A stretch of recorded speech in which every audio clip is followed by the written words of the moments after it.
Alors, adoucisseur, faut-il investir dans un adoucisseur lorsqu'on découvre des dépôts blanchâtres au fond des appareils d'électroménager ou lorsqu'on a la peau trop sèche? C'est ce que vous allez nous dire. L'adoucisseur, en fait, l'eau, elle est calcaire, mais il y a les systèmes de distribution d'eau, les services de distribution font en sorte de l'épurer. Il reste quand même du calcaire, alors c'est pas mauvais pour la santé, en revanche, c'est mauvais pour notre électroménager quand l'eau est trop dure. Donc, est-ce qu'il faut investir ou pas dans un système d'adoucisseur? C'est la question que je me suis posée. Et oui, c'est un métier, chroniqueuse consommation. On se pose des questions de taille, mais qui vont vous intéresser parce que... Tant que c'est que ce genre de questions, ça va finalement, ça pourrit pas trop la vie. Hein? Ah bah, quand même, l'adoucisseur d'eau, franchement, se poser la question, vous allez voir, vous allez avoir une réponse concrète. Et ça, c'est le plus de cette émission. Regardez. Lorsqu'on tape adoucisseur d'eau sur le net, une question revient en boucle. Est-ce bien utile? Alors, pour y voir plus clair, je vous propose de faire le point avec Françoise. J'ai un gros problème de calcaire. Elle trouve que les traces de calcaire sont vraiment tenaces chez elle. Il y en a sur les robinets, dans la douche, sur les vitres, dans l'angle là. Pour avoir une explication, elle a contacté la direction départementale des affaires sanitaires et sociales. Et là, le verdict est sans appel. J'ai une eau effectivement très calcaire, j'ai 37 degrés français, qui est très, très élevé. Pour lutter contre son eau particulièrement dure, elle a envisagé investir dans un adoucisseur. Mais a-t-elle bien fait? Pour répondre à cette question, j'ai fait appel à Lionel Chéry, journaliste spécialisé dans le bricolage. Son avantage, l'objectivité.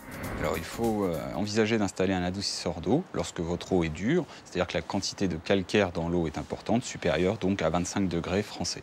Dans 90% des cas, les adoucisseurs d'eau installés sont des adoucisseurs d'eau à sel. Ils permettent de prolonger la durée de vie de vos appareils électroménagers en évitant les dépôts de tartre et de calcaire. De plus, vous avez une sensation de douceur lorsque vous prenez votre douche et votre shampoing et votre gel douche vont beaucoup plus mousser. Par contre, vous enlevez de la minéralité, ce qui peut être potentiellement dangereux pour les personnes âgées ou pour les femmes enceintes. Aussi, les adoucisseurs d'eau à sel doivent être régénérés et ils vont du coup surconsommer énormément d'eau, ce qui va impacter votre facture de plus 10% chaque année.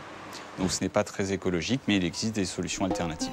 Et l'alternative, Françoise l'a trouvée. Système de traitement anti-calcaire en CO2. Eh ben, je vous en prie, entrez, monsieur.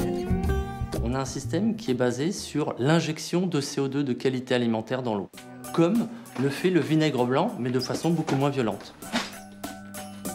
Le système se compose d'une bouteille de 10 kg de CO2, d'une partie hydraulique qui vient se greffer sur la partie plomberie, et puis d'un tableau électrique, tout simplement.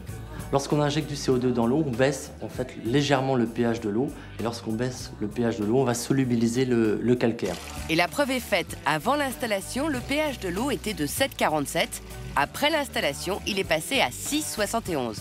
En plus, l'eau n'a pas perdu ses minéraux.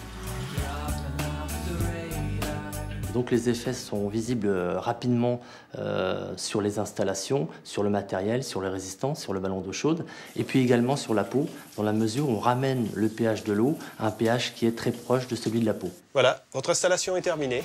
Eh ben parfait.